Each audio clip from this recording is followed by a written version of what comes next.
Converting.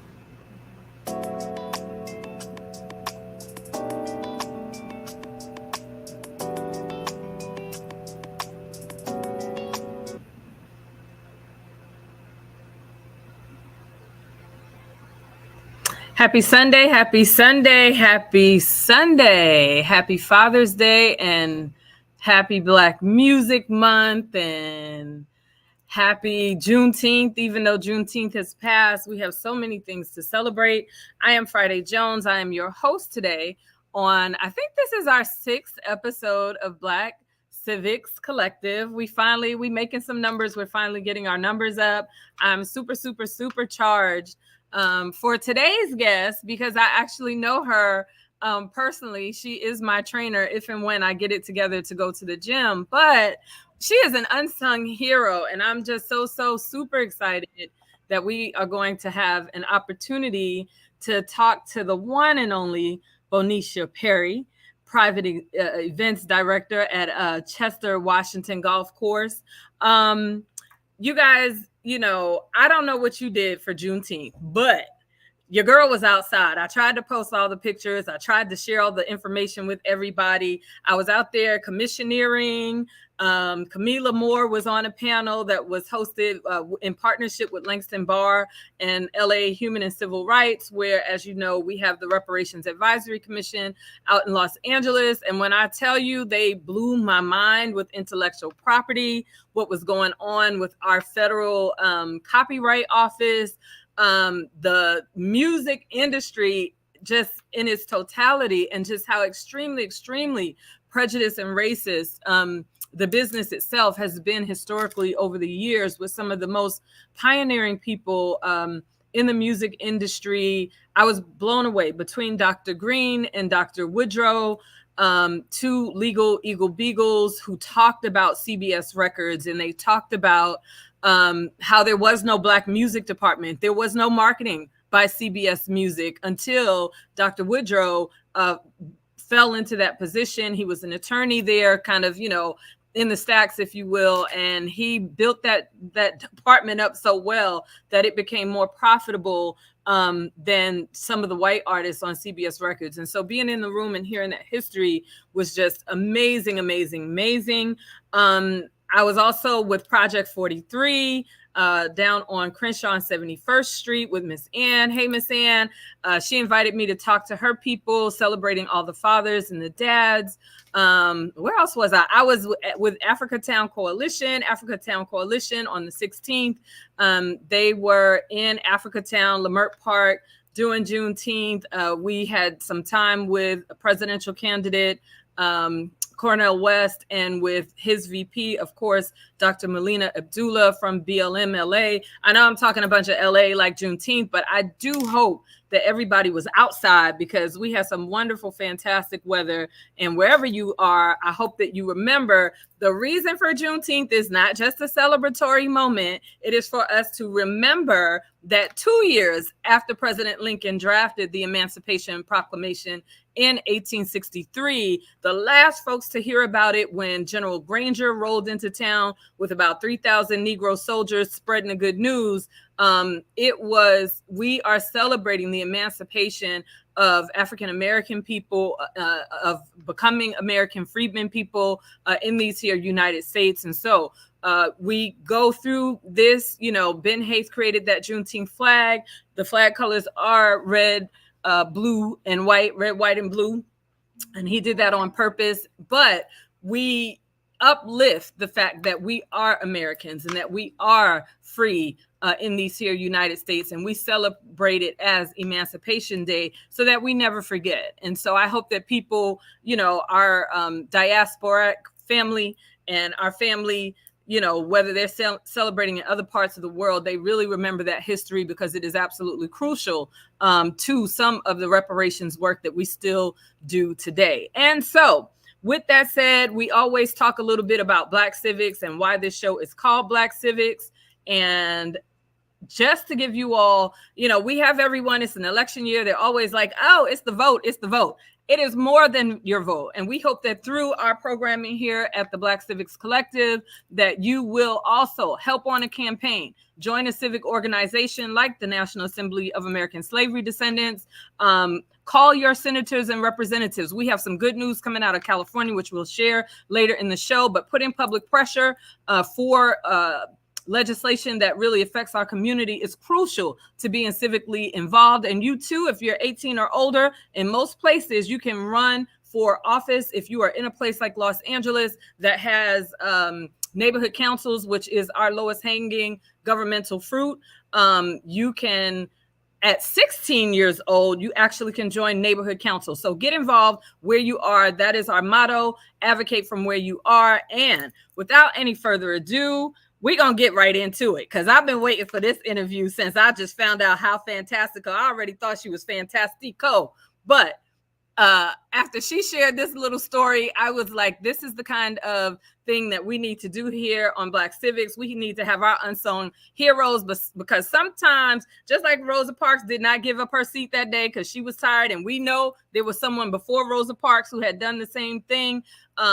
This is an unsung hero, and we are going to get into it. So today, Black Civics family, let us welcome Miss Boneshia Perri. She is changing world one well-planned events at a time. So she is changing the world one well-planned event at a time. Boneshia Perri is a dynamic visionary event planner with extensive experience in producing high-impact events across private, political, and the public sectors.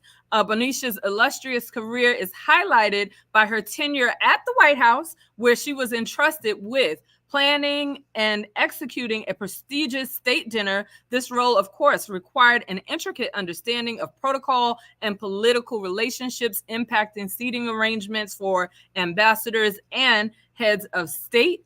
Her expertise in event planning was further honed during her time at the University of Southern California, USC. And while at USC, she organized and managed development events for USC's Sol Price School of Public Policy. Her exceptional time management skills and meticulous attention to detail allowed her to flawlessly execute multiple events. And currently, and this is the part we're going to talk about right now with Ms. Perri, currently Boneshia serves as the Director of Private Event Sales at Chester, Washington, and I should say the historic Chester, Washington Golf Course, a historic establishment in Los Angeles golfing community.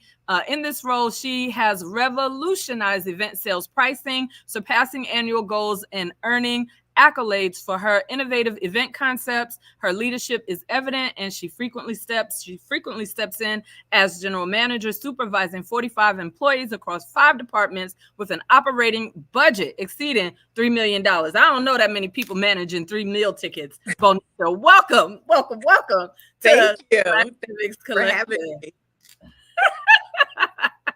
How That was you a heck of an doing? introduction. Thank you. You're welcome. First of all, you are absolutely one of my favorite people. Thank you. That goes right back at you.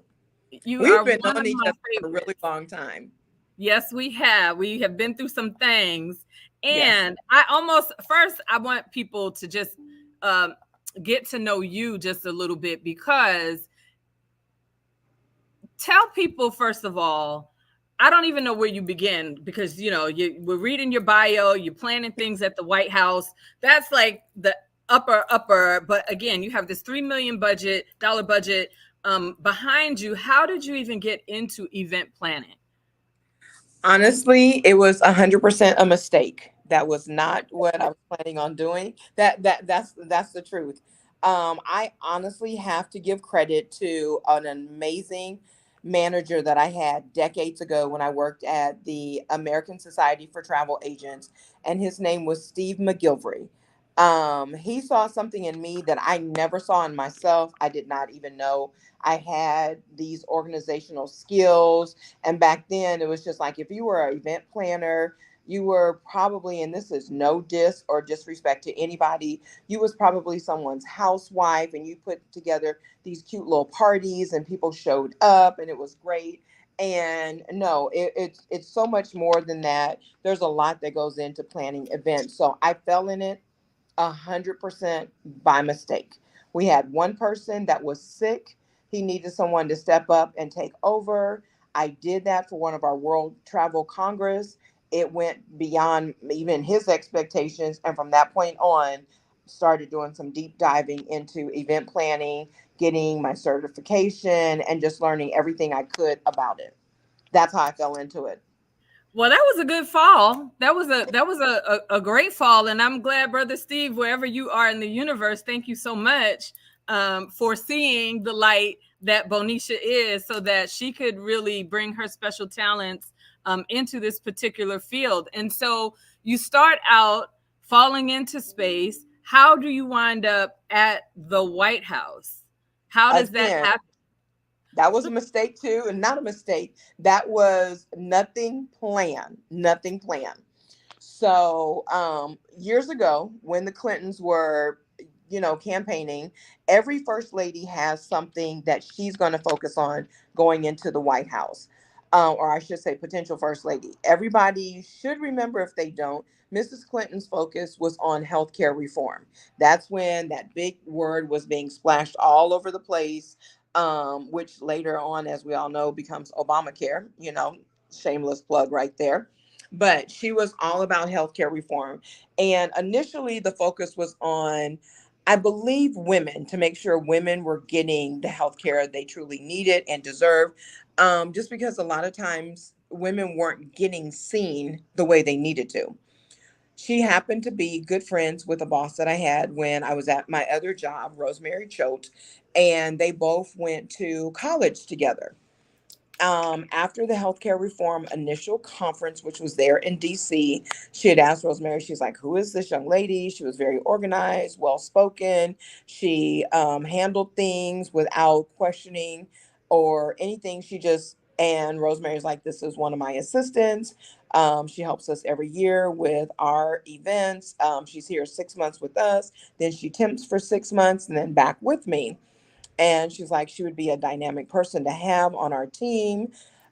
Before you know it, Rosemary literally was like, "I will fire you if you do not apply for this open position."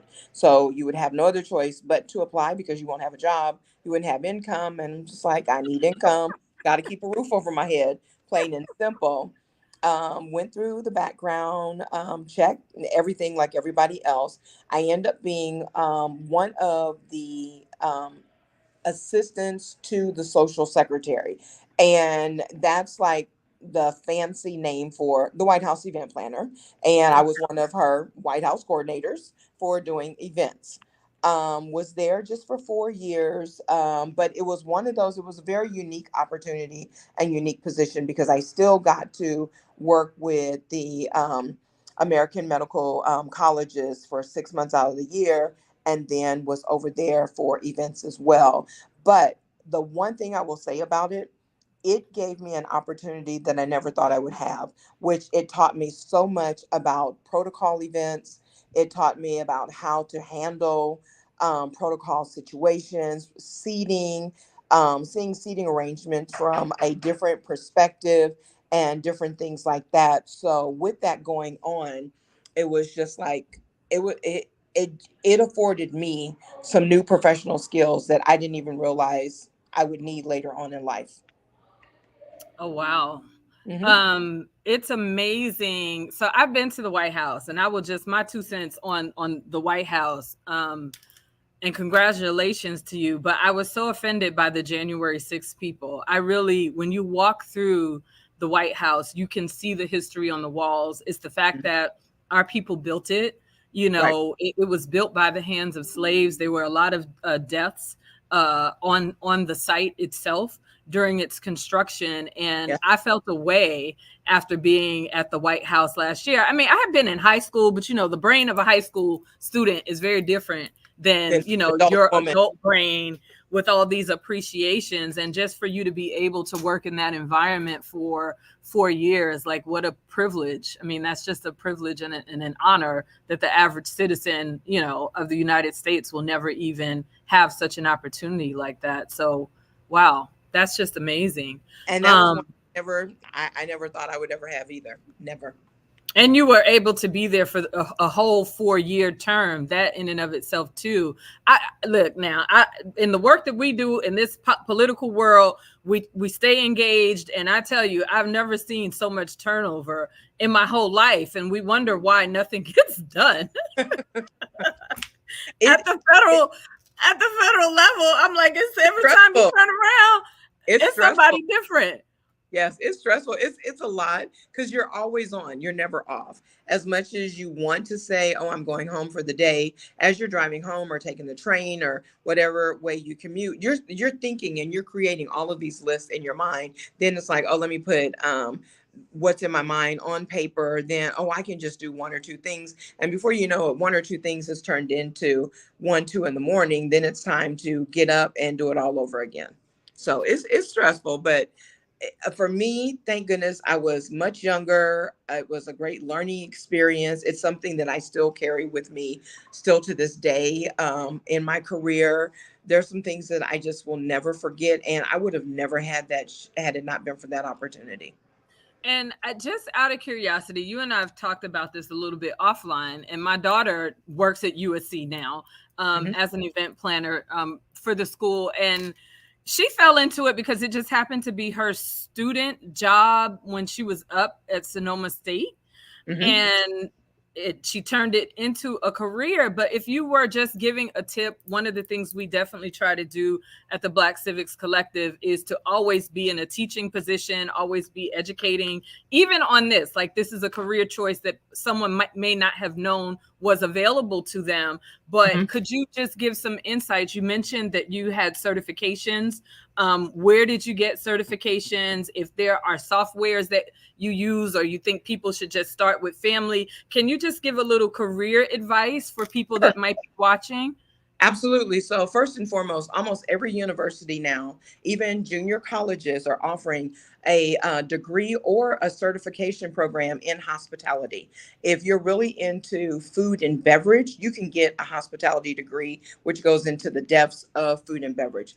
If it's just for event planning, also that hospitality degree will work for that. But for example, I got my last certification from San Diego State. I was living in San Diego at the time, and they offered a I want to say it was a 6 months course, and at the end of that I had my certified meeting planners degree and certification. There is this title called, or yeah, title CMP, certified meeting planner.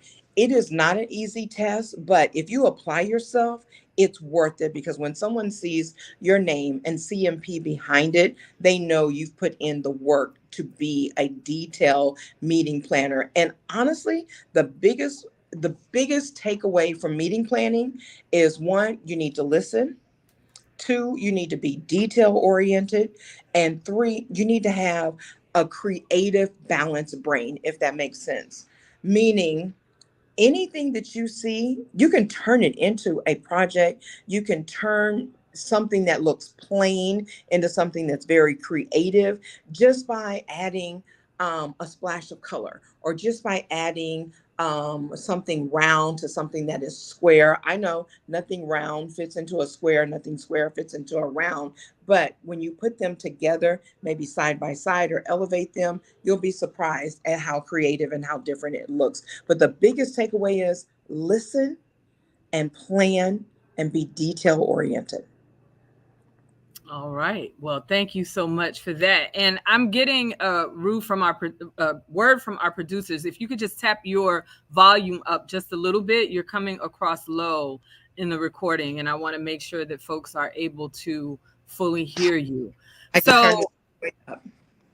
okay, you got it all the way up. Okay, I'm going to hope that that fixes the problem. Um, Chester Washington is a journalist, for those of you that do not know.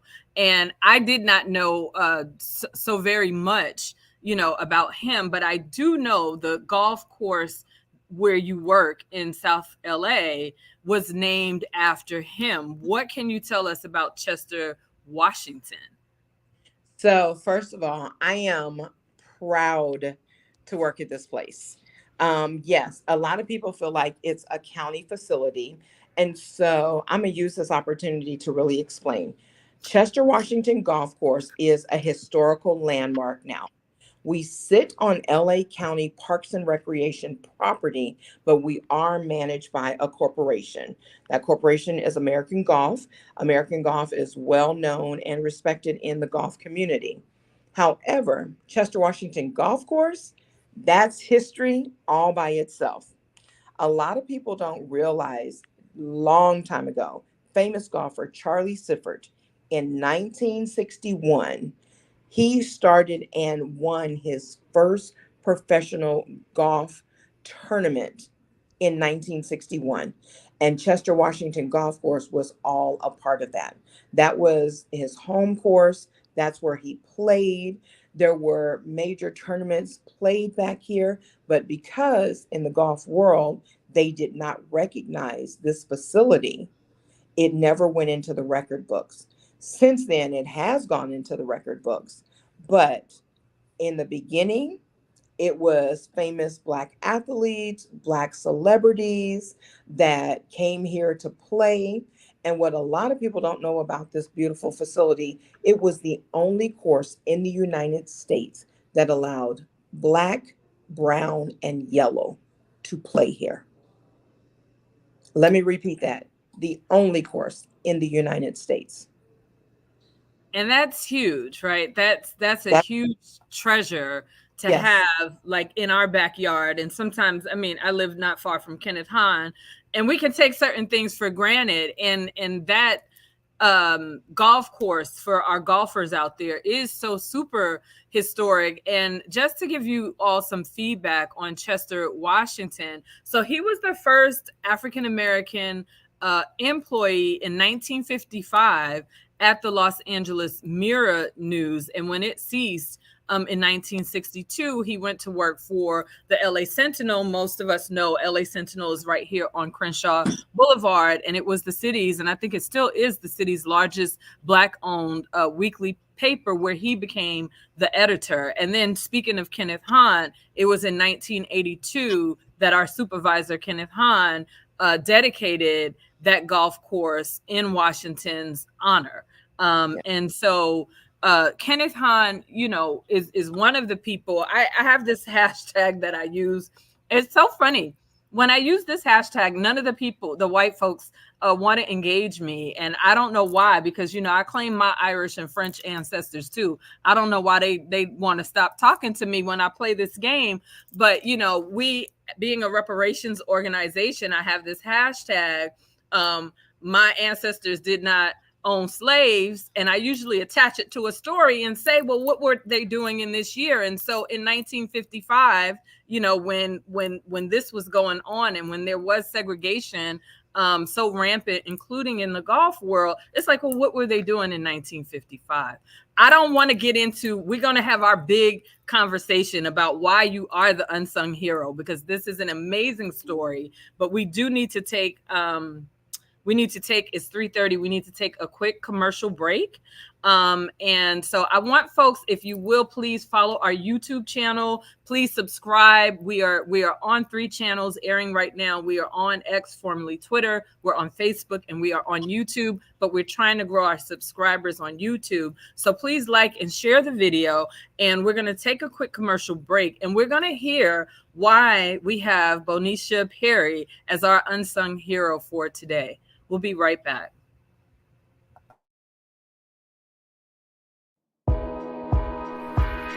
Welcome. We are the National Assembly of American Slavery Descendants. Our mission is... Welcome. We are the National Assembly of American Slavery Descendants. Our mission is to advance the national movement for reparations.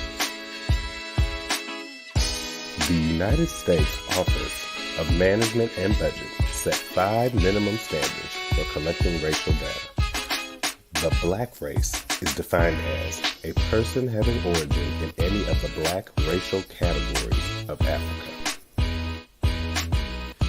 NAASD has recommended that the OMB disaggregate data to accomplish 3 goals: decouple race from ethnicity, create an ethnic term that exclusively identifies descendants of persons enslaved in the United States, and create an ethnic term that preserves the American freedmen political status.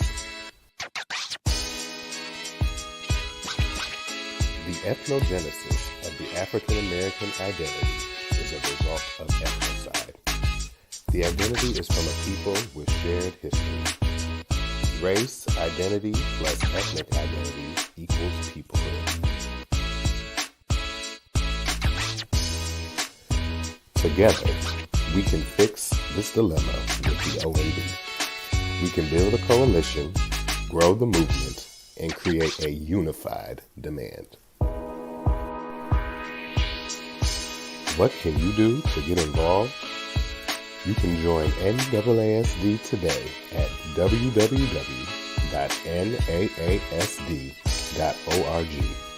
You can email the OMB using our toolkit, or you can donate to NAASD so that we can continue this work.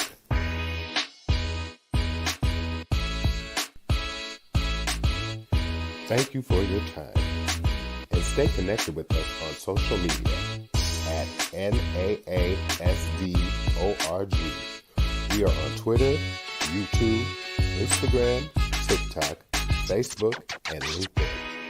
You can also sign up for our newsletter at www.naasd.org.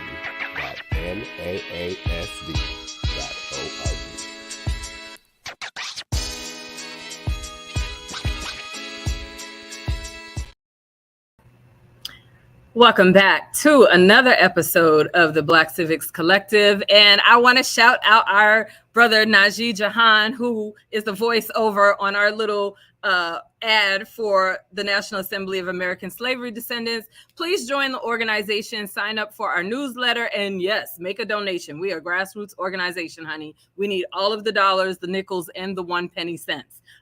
We want to bring back up Miss Boneshia Perri, our unsung hero of the day, to complete our conversation about Chester Washington's golf club and American golf. And I thought, oh my God. Okay, so I got to be honest, Boneshia. I was like, is she going to come on here and tell like this whole real story? But we know golf has definitely had its discriminatory moments, like all things in America. It does not escape somehow the golf sport.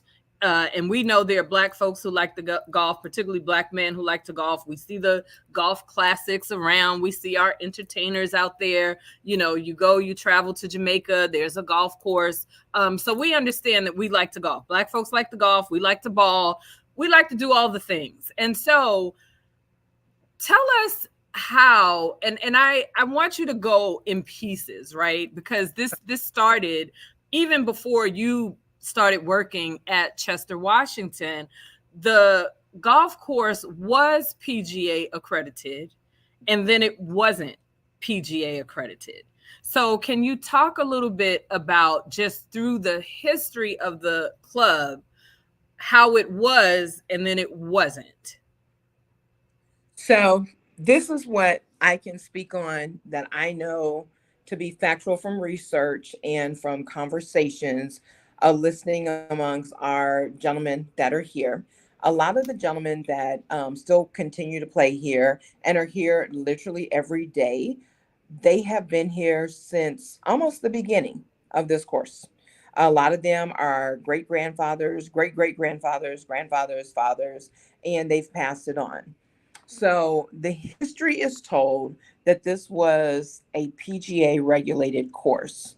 And then it lost that because yardage wise, it was not enough yards to be that. Now, what is the regulated length to be a PGA course? Honestly, I don't know what that actual yardage is because I'm certain it's there's many things that go into it.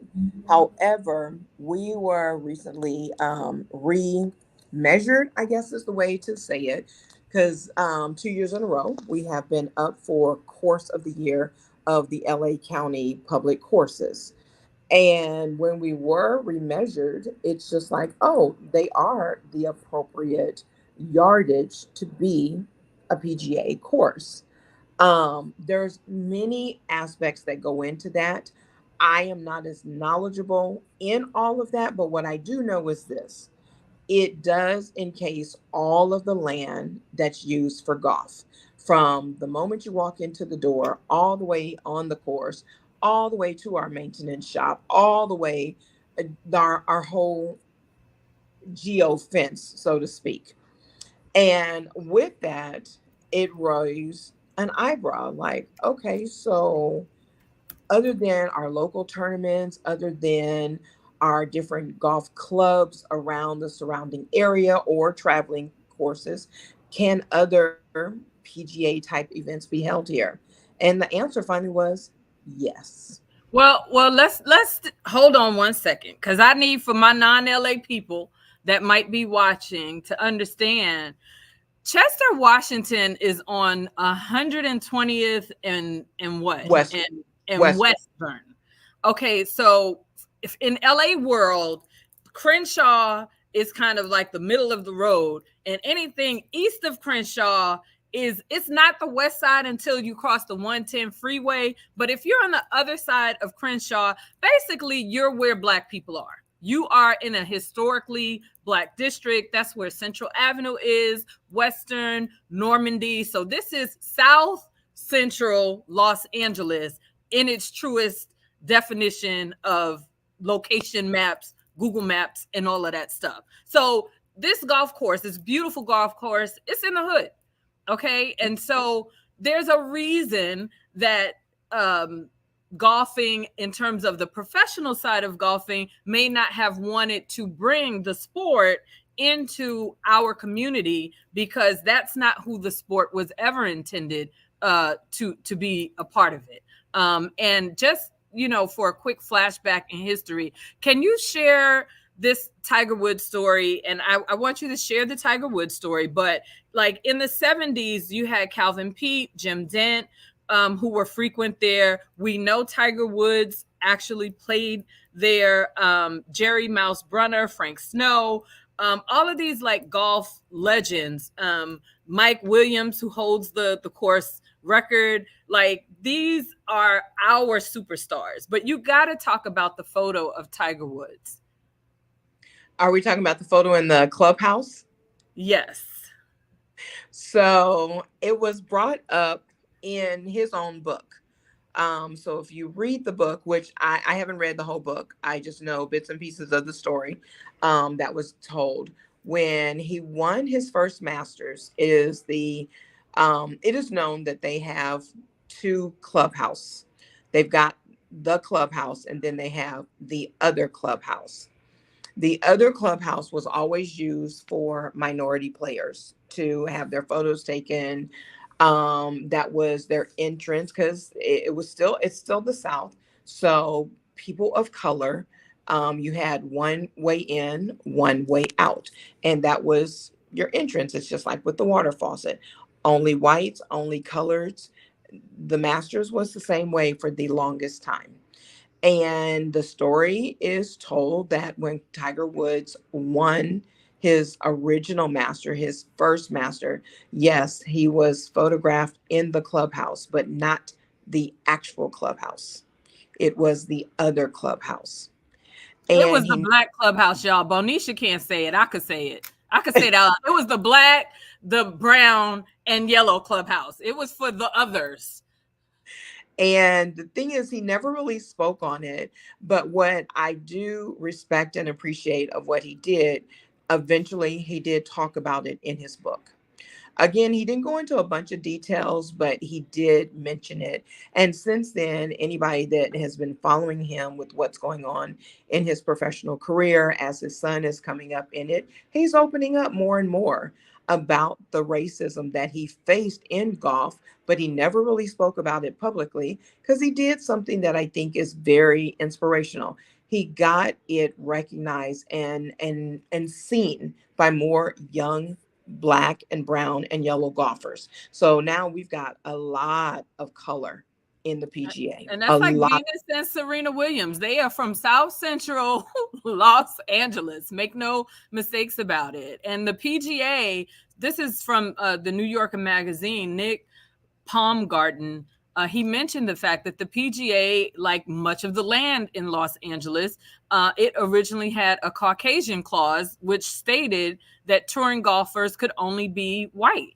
And so Yes. that is part of the PGA's history. That's part of Los Angeles's history. And that Yes. was part of the golf course's history. And then what had happened was they hired Boneshia Perri. And honestly, and you know this, but others do not, I almost did not have this job. And reason being was I got an offer at one of their other courses, and 2 hours later, that offer was rescinded. And at that point, I threw my hands up and it's just like, you know what? I'm not supposed to be there. But what I did not know, the former general manager that was here, he was looking still for a director of private event sales.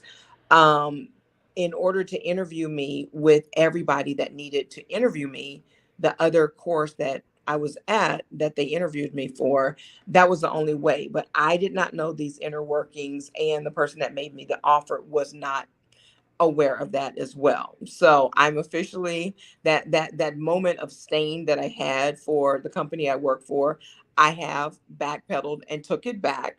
They had a bigger and better opportunity for me, which I'm appreciative for my former general manager as well. And so when I fell into this course and came for the interview, I did a deep dive. I wanted to know about this course. I wanted to know everything about this course. I live here in LA and did not know the history of this course. I did not know it existed. And so I'm preparing for an interview, and anybody knows when you're interviewing, you're going to do some research because you want to know where you're going. You want to know the history. And when I started diving into the history, I'm like, oh, I want this job. I want this job really bad. There is something special about this place. And sure enough, I still feel this from time to time when I drive up here, especially early in the morning or when I'm leaving late at night. There is something extremely special about this course. And I feel like there was a lot of ancestors whose spirits and energies still hang around here, pushing and nudging and reminding us you are standing on the foundation and the base of a history that still has not been told properly. And so with that, yes, I have moments where I'm like, you know what, this is going to be my last 2 weeks. I'm about to give my 2 weeks notice. It's time for me to go. It's time for me to look for something better. And then something magical will happen that turns that around. And just recently, during Juneteenth, that magic happened. And man, did it happen. I have been feeling something big was coming on, but I did not know what it was. And I have to thank the APGA, which is the Advocates of Professional Golf Association, of bringing the Pro-Am here to kick off Juneteenth week. And they brought a 2-day professional PGA tournament to our golf course, y'all. But they did that because of you. So let's you can thank who you want to thank, and then we're going to take it back. So get all your thank yous out, because I want to take it back to how the PGA found what they needed to find in terms of yardage, because you started off this segment talking about that yardage and that footage, and it becomes pivotal to this Juneteenth event happening as well. So we weren't on the map for this event, then we were on the map, then we weren't on the map. And then we were back on the map. And we were back on the map because of the two gentlemen that are the president and the CEO for the APGA, Cole and Keith. Two amazing gentlemen in the golf world, the community, everything. So they wanted to make sure that for Juneteenth week that they kicked off the Pro-Am here at our course. The Pro-Am is putting together professional golfers with amateur golfers, and they have the fun day. That's the day to just, kick it, chop it up, play 18 holes, have a wonderful dinner, just getting all of those jitters out before the tournament actually start. The tournament started on that Tuesday, which would have been June 18th, and it wrapped up on Wednesday, June the 19th. And I have to tell you, the ending was as magical as could be. It was won by an eagle. Anybody that plays golf knows an eagle is not easy to do on a putt. I can't even fully explain it. I just know I was caught up in the excitement, and it was amazing. But back to what you originally was referring to, the yardage. Our course had enough. We are considered a par 70 course. That means, how do I break this down for you? Each hole, you have so many chances to hit, drive, putt, to get your score. So let's say you've got a par 3. You've got 3 opportunities to get it into that little bitty hole and get your score and move on to the next. Sometimes you'll go over that. Sometimes you'll go under that. But anyhow, our course is deemed a par 70 course. And with that, it needs to be considered so many inches, so many feet, so many yards. And for the longest time, I guess we were considered not, we didn't have enough yardage for a tournament of this magnitude. Again, last year or the year before, when we were measured, it was finally concluded you can do a tournament of that magnitude here. You've got enough yardage. You've got enough par 3s. You've got enough par 4s. You can do this. And so once that happened, once that happened, it shined a light on us that we hadn't shined on us in a long time. And I'm going to tell y'all what had happened was each time they came to measure and they were like, oh, no, you're missing this. Boneshia was like, well, did you measure the parking lot? Did you measure, the maintenance house? Did you measure everything from the front yard to the side yard to the back corner yard to the extra lot? She said, measure everything. And that is how she became an unsung hero. That's the part she's not saying out loud. And so I will say it for her. Each time they thought, well, maybe not, she would look and say, okay, well, did you measure this? Because I see your notes and you didn't measure this. So I need you to come back one more time again and measure this one more time. And by the time, I think they just said, we're giving her this yard because we don't want to come back and see this woman anymore. having us out here with our measuring sticks, telling us how And to. it wasn't just me. I'm one of those. I just ask questions because I'm a new golfer. Even though I work at a golf course, I had never played golf before. I'm coming up on a year to playing golf, and I love it. It's a mental game. It's taxing. It's a challenge.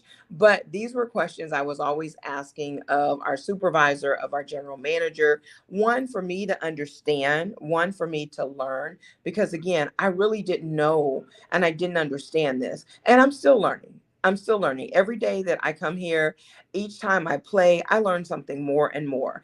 And so those are questions that I constantly ask of our maintenance team, our county supervisor, our general manager, because they're in this. They do this each and every day. My primary responsibility is to sell this place, to book events here, to make sure when tournaments come through here, we are ready to receive these golfers. That's my real job here. However, I'm invested with my heart and my soul because there's so much else here. So I'm asking these questions, one, for my own benefit, where I can understand and know, and two, yes, to push the envelope, to push the button, because I want us to be known. I want people to see this course. I want people to play this course, and I want more PGA level tournaments to come through here because it's a sense of pride. It's just like everybody's got pride for the LA Lakers. And no, this is not a diss. Let me be very clear about that. It's not a diss. Just like you have pride in your sports team, I want you to have pride in this course. Like she said, we are in South Central Los Angeles. And people that work there are from community. So having pride means having pride in community. Yes, yes. And we are very much a community course. Our community, we've got some gentlemen here that they can take you through some history that you would never even think they have been through. And So, okay, this is me just being a woman. For all the single ladies, I know two places where you can for sure find, three places where you can for sure find men. That is at a sports bar during baseball, basketball, football season. That is at the golf course. And that is at a cigar bar. So you got your top three right there. That's that for the ladies. You know, we like a cute short pant. We like a cute short pant. We like a cute skirt from time to time. And so you would be appropriately dressed, is all I'm saying. That's all I'm saying. But tell people, because you are the event planner, you are the director there of event planning, what can be planned there? Because you're always leaving our class, our spin class, to do something, a wedding, a graduation. So tell people really how they can find you, how they can come and enjoy the space. I would love for everybody to come here. So, yes, I am the director of private event sales here, and we do weddings. We have a beautiful gazebo for an outdoor ceremony, a beautiful ballroom for your reception, a gorgeous bar that's connected to the ballroom. We also do quinceañeras, sweet 16s, which are great. We have enough space to accommodate up to 250 people. If it grows past that, we have a beautiful outdoor area on the golf course. Let me say that again, on the golf course, which is gorgeous. We have to tint it, but it's still gorgeous, and you have nothing but the golf view behind you. We also do baby showers. We do retirement parties. We have a gorgeous patio right now for the summer. In case you don't know, we are running a summer special. It's strictly for the patio, but you can do up to 100 people on the patio with food, beverage. We provide your tables, your chairs, your linens. Give me a call and I'll tell you what those specials are. You can always reach me at B Perri, that's with an I instead of a Y, Perri at chesterwashington.com. And you can always call our golf course, which is 323-756 2516, and I'm at extension 2. But we'd also love to have you come out. Movement's important as well. Move the body, get out here, learn how to play this sport, enjoy this sport. Even if you're doing nothing but swinging and hitting some balls right at the driving range, come on out to Chester Washington Golf Course. Okay. And I have to thank you for being an unsung hero. I don't think I have emojis and things, but I'm just like all the claps, all the hearts. I just thought when I heard this story, this is phenomenal. And this is a way like you're showing up in your everyday life. And our motto is advocate from where you are. And you 1,000%, like you did that. And you made this Juneteenth happen. And now the PGA can come back to South Central LA, right, with their professional golfers, and they can be at Chester, Washington, in our community with the people that work there, the staff, the maintenance crew, the instructors that are from our community, showing them some real LA love. And I just thank you so much for taking time, because I know usually on Sundays it's your busy day because it's the weekend.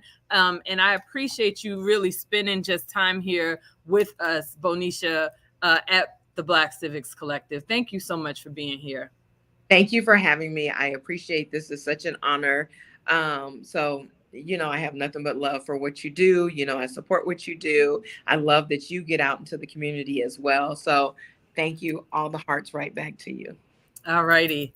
All right, everyone. That was Boneshia Perri on the 6th episode of the Black Civics Collective. I want to thank everyone for tuning in. I know this seems, it might seem the unsung heroes, might not seem like advocacy, but it's very important that we absolutely see ourselves in this mission work. And sometimes the mission work is not being on Capitol Hill. Sometimes it means showing up at your job like Boneshia Perri did, bringing the PGA to South Central Los Angeles at the Chester, Washington Golf Club. And so, like she said, sign up, call her, plan your events there. If you're working with Boneshia, you're going to have a good time. I want to, before we close, a couple of things. One, like, share the video, and subscribe to our YouTube channel. I want to encourage folks to do our survey. So if we could bring our little beautiful woman up, she's so pretty.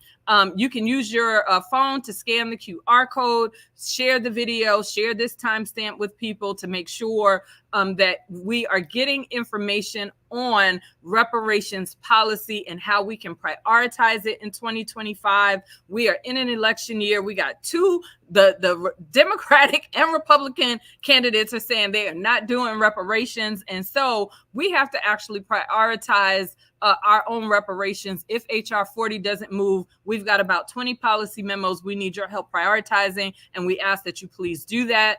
And the last thing that we need to do, we just want to wish everyone a happy Juneteenth. Happy Juneteenth. Happy Juneteenth. Happy Juneteenth, everybody.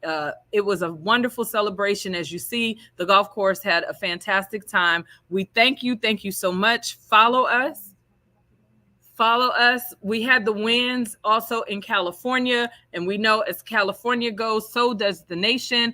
Stephen Bradford put out this little graphic. There were 3 reparations bills that were passed. One creating a new state agency, a second one creating a state fund in order to disperse reparations, and then we had the restitution for taken land, which was co-authored by Kavon Ward, who is known for her advocacy with Bruce's Beach and Where Is My Land. And so for Coalition for Just and Equitable California, all the hard work that they did on the ground, all of the phone calls that everyone did, the emails, we thank you. We got that legislation passed. And despite Assembly Member Kate Sanchez's ridiculous discussion during these hearings where she said it's going to cost us $800 billion. That was a dog whistle, but the California state legislature also put forth $12 million to get these 3 bills up and running. And we are thankful again for all of the work that everyone did. I am Friday Jones, your host today on the Black Civics Collective. And I thank Boneshia Perri for being with us. Tune in. We have a great episode. I don't have the exact date, but we'll get it up on our social media. But our next episode is featuring Juanita Watson, our very own board member here at the National Assembly of American Slavery Descendants. Until next time, be well and have a good night, and we'll see you next time.